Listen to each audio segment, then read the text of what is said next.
आगे be your best in the darkest moment. इनका ये कहना है कि आपको हिम्मत की जरूरत कब पड़ती है? आप जब सुकून और इत्मीनान वाले माहौल में होते हैं तब आपको ज्यादा हिम्मत की जरूरत नहीं पड़ती। आपको हिम्मत की जरूरत और ताकत की जरूरत, हौसले की जरूरत उस वक्त पड़ती है जब आपके ऊपर हालात सबसे ज्यादा संगीन होते हैं।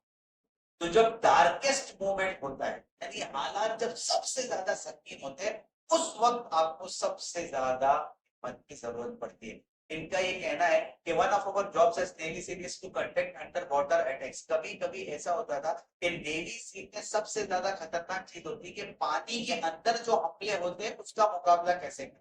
और कभी कभी दुश्मन की शिप्स होती है, उसके नीचे जाकर जो है हमला करना होता है, तैयारी करनी होती है। और शिप के नीचे सबसे ज्यादा अंधेरा होता है, और वहां पर एक मरहला ऐसा होता है जहां आपको आगे कुछ भी नजर नहीं आता। आपको अंधेरे में बिल्कुल आंखों के बगैर कुछ चीजों का फैसला करना पड़ता है। अब ये डार्केस्ट मोमेंट जो है, सबसे ज्यादा अंधेरा है, सबसे ज्यादा खौफ का माहौल है, यहाँ पर आपको सबसे ज्यादा हिम्मत जुटानी पड़ती है, सबसे ज्यादा ताकत की, सबसे ज्यादा हौसले की आपको यहीं पर जरूरत पड़ती है।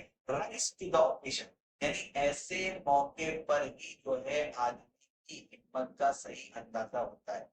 आसान जो माहौल होता है, राहत वाली चीजें होती है, वहां तो सब काम कर लेते हैं।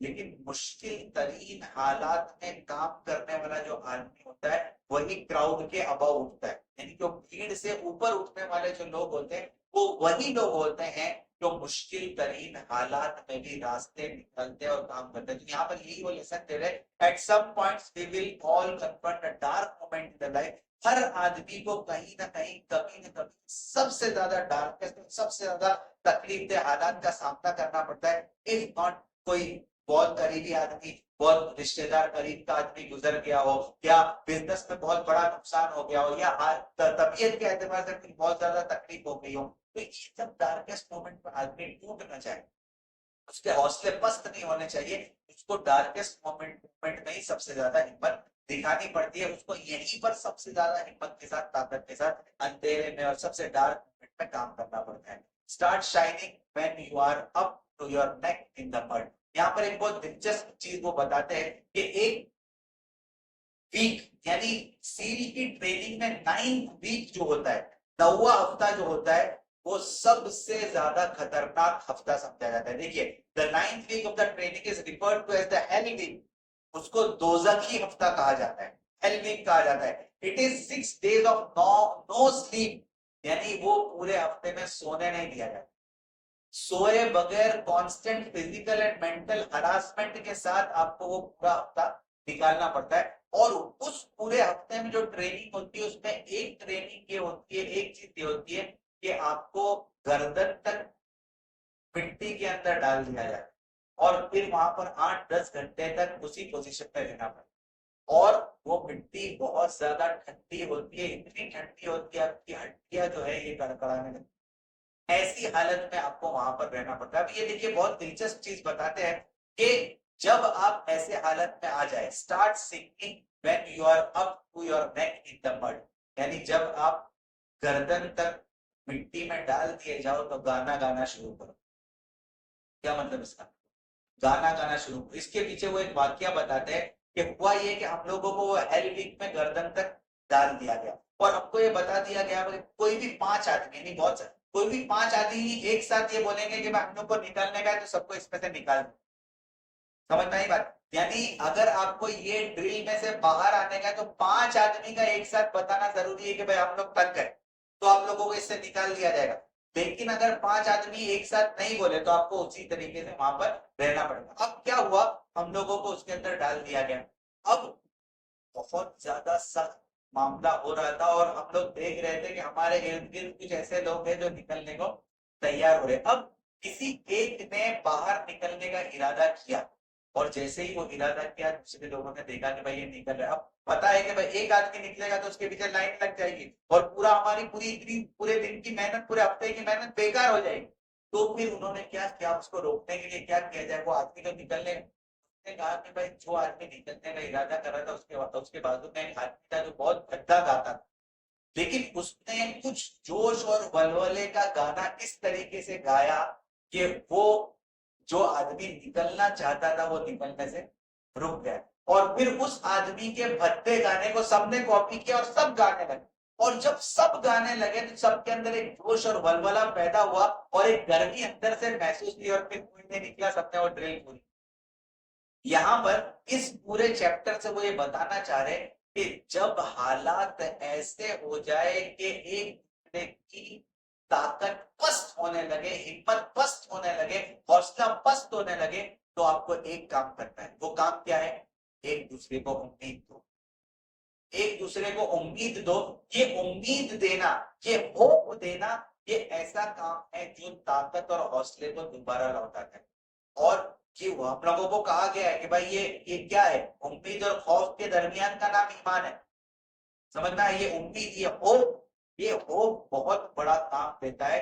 और होप के लिए जरूरी नहीं है कि आप माली ताउन करें या जिस्मानी ताउन करें, सिर्फ जबान से दो हौसले के कलिमात कह देना भी सामने वाले के अंदर उम्मीद जगा देता है। जैसे कि यहाँ पर इन्होंने मिसाल दी, सिर्फ उसने गाना गाया, लेकिन गाना गाना ये एक ऐसी उम्मीद थी कि सबको वो अच्छा लगा और सब गाना गाने लगे, और वो अंदर जा रहा है। देखिए गाना गाने की वजह से जिसमें कितनी हरारत आ सकती, बहुत ज्यादा हरारत नहीं आ सकती है, लेकिन वो थोड़ी सी हरारत ने भी उनको उम्मीद दी और उन्होंने वो टास्क कम।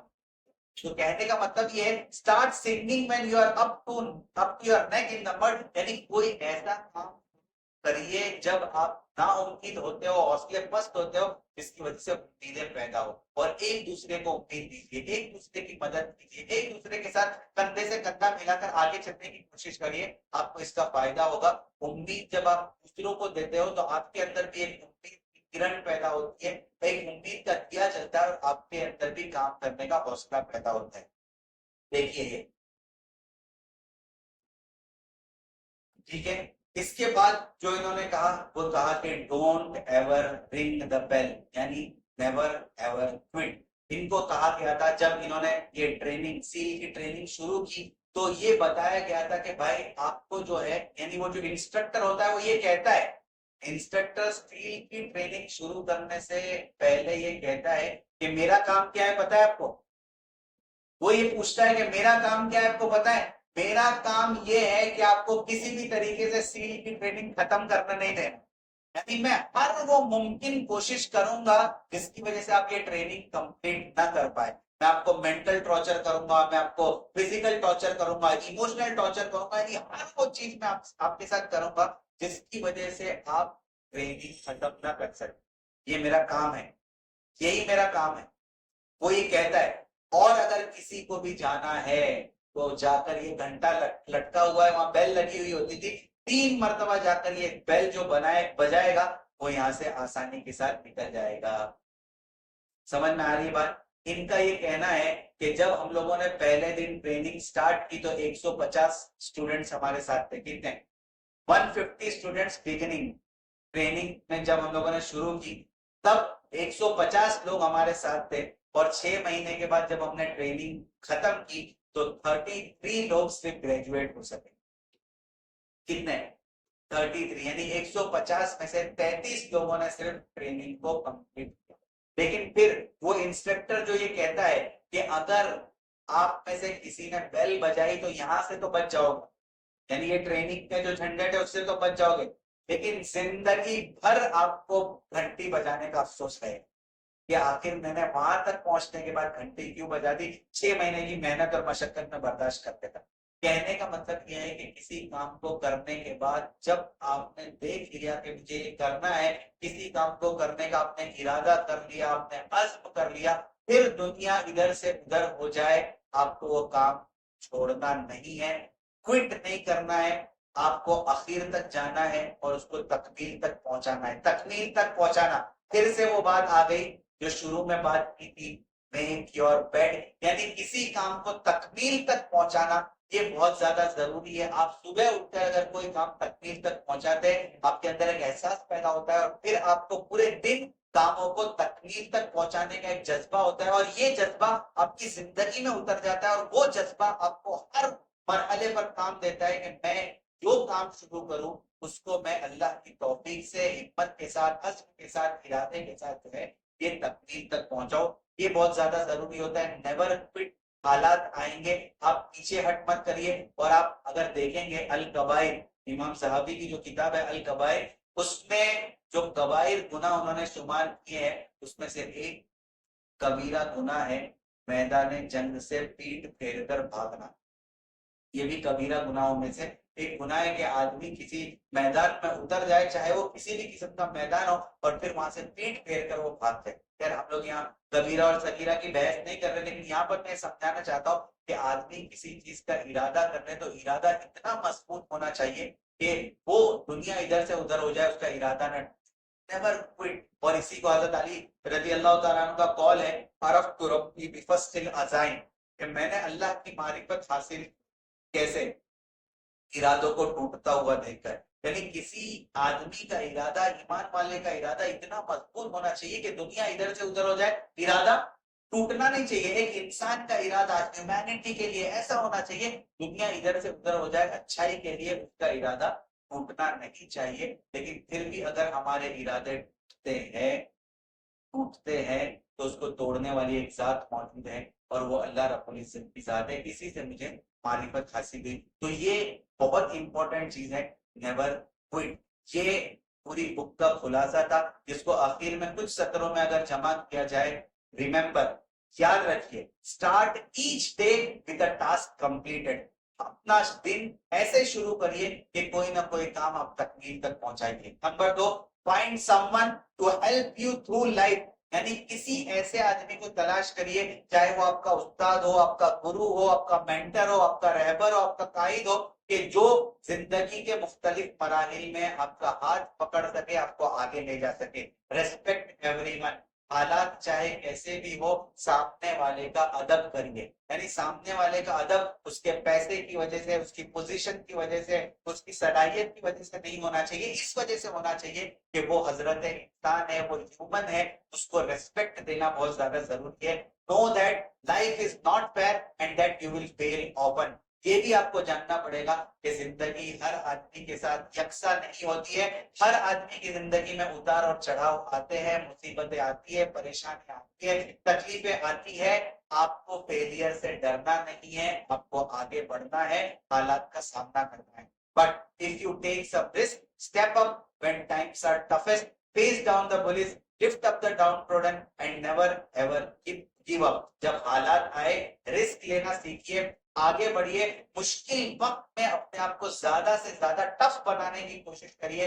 जो ऐसे लोग हैं जिनको सहारा देने की जरूरत है, उनको सहारा देकर आगे बढ़ाने की कोशिश करिए। और कभी भी किसी काम को शुरू करने के बाद, हिम्मत और अज़्म करने के बाद, इरादा करने के बाद पीठ मत फेरिए, हाथ मत खींच लीजिए, आगे बढ़ते रहिए। If you do this things then you can change your life for the better. अगर आप ये काम कर पाए तो आप अपनी जिंदगी को बेहतरी की तरफ तब्दील कर सकेंगे, and may be the world, और दुनिया को भी आप तब्दील कर सकेंगे।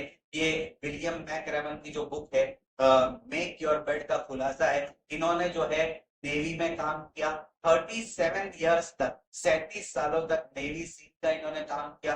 ही कमांडेड एट एवरी लेवल, हर लेवल पर इन्होंने कमांडरी का काम किया। As a 4-star admiral, his final assignment was a commander of all US special operation forces. He is now chancellor of the university of Texas system, अभी भी ये चांसलर है। तो इनकी किताब से बहुत सारी चीजें सीखी, नेवी का और आर्मी का, आर्म फोर्स का। ये जो है पूरा वीडियो था, उसके जरिए से हमने बहुत सारी चीजें सीखी। अभी हमारे मुल्क के हालात भी ऐसे हैं, पड़ोसी मुल्क के साथ हमारे जो हालात चल रहे हैं, उसमें हमारे हिंदुस्तान के सिपाही जिस जाबाजी के साथ, हिम्मत के साथ लड़ रहे, डट रहे, बॉर्डर पर रहकर हमारी हिफाजत कर रहे हैं, वो भी काबिल तारीफ है, उनको हम सलाम करते हैं। हम यहाँ पर आराम से बिस्तर पर इसलिए सो पाते हैं क्योंकि वो बॉर्डर पर जाग रहे हैं, हमारी हिफाजत कर रहे हैं। तो हम Indian army, Indian navy, Indian air force, हम उनको सैल्यूट करते हैं। और हम इस बात का उनको यकीन दिलाते हैं, वादा दिलाते हैं कि कभी किसी भी महाज पर जरूरत पड़ी तो हम भी उनके साथ इंशाल्लाह खड़े रहेंगे। हम भी मुहिब वतन है, हम भी अपने वतन के साथ, मुल्क के साथ, भारत के साथ, हमारे इंडिया के साथ इतनी ही मोहब्बत करते हैं जितना हिंदुस्तान का कोई दूसरा आम शहरी करता है। ये हमारा सिर्फ ज़बानी दावा नहीं है, जब भी जरूरत पड़ेगी तो इंशाल्लाह हम उनको करके भी दिखाएंगे। तो ये वीडियो था मेक योर बेड के ताल्लुक से, बहुत सारी चीजें आपके सामने पेश की गई। उम्मीद करता हूँ कि इन चीजों को जिंदगी में इम्प्लीमेंट करने की कोशिश करेंगे ताकि हम अपनी जिंदगी को, दुनिया को, हमारे मुल्क को जो है ये बेहतर बना सके। जज़ाकल्लाह, थैंक यू वेरी मच। अस्सलाम वालेकुम वरहमतुल्लाहि वबरकातुहू।